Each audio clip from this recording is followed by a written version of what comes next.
Assalamualaikum warahmatullahi wabarakatuh.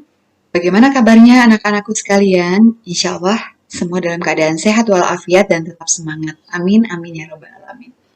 Pada pertemuan kali ini kita masih melanjutkan pembelajaran minggu yang lalu, yaitu tentang standar kualifikasi tenaga kesehatan dan asisten tenaga kesehatan.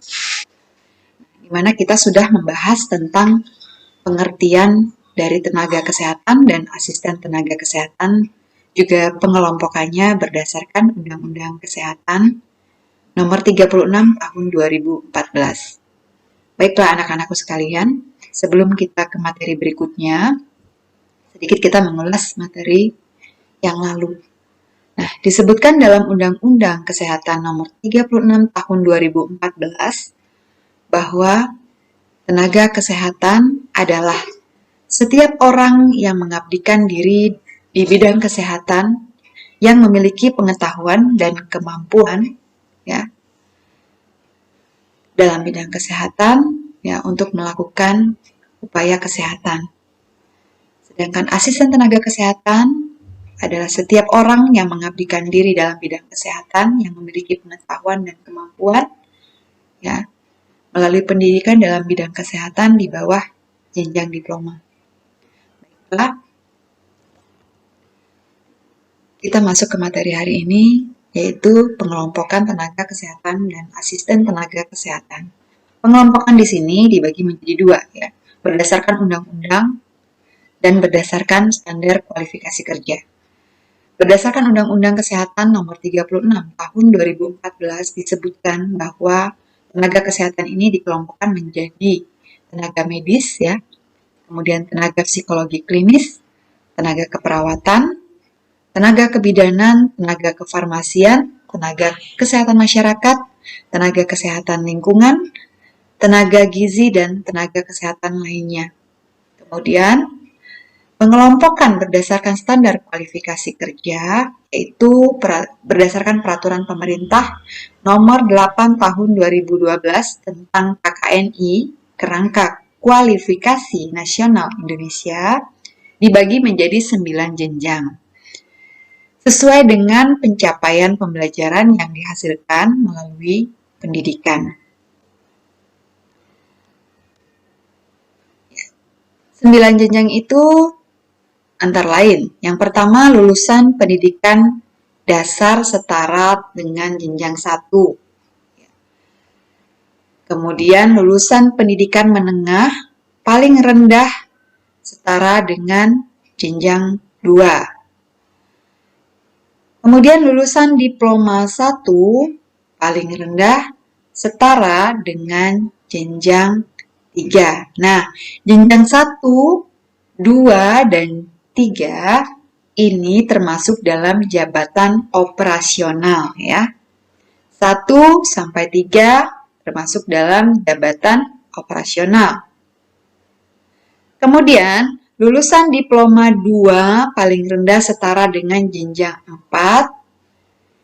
Lulusan diploma 3 paling rendah setara dengan jenjang 5. Dan lulusan diploma 4 atau sarjana terapan dan sarjana paling rendah setara dengan jenjang 6. Baik.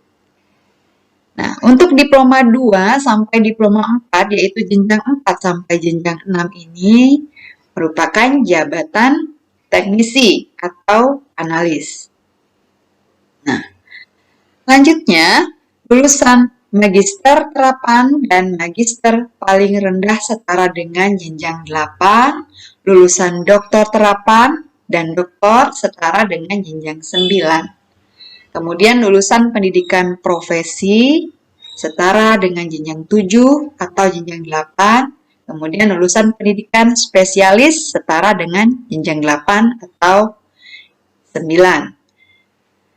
Nah, mulai dari jenjang 6, mulai dari jenjang 8 ya, 7 sampai 9 itu disebut sebagai jabatan ahli ya. Itu tadi sudah disebutkan ya, pendidikan profesi, kemudian magister terapan, doktor terapan, pendidikan spesialis itu masuk dalam jabatan ahli.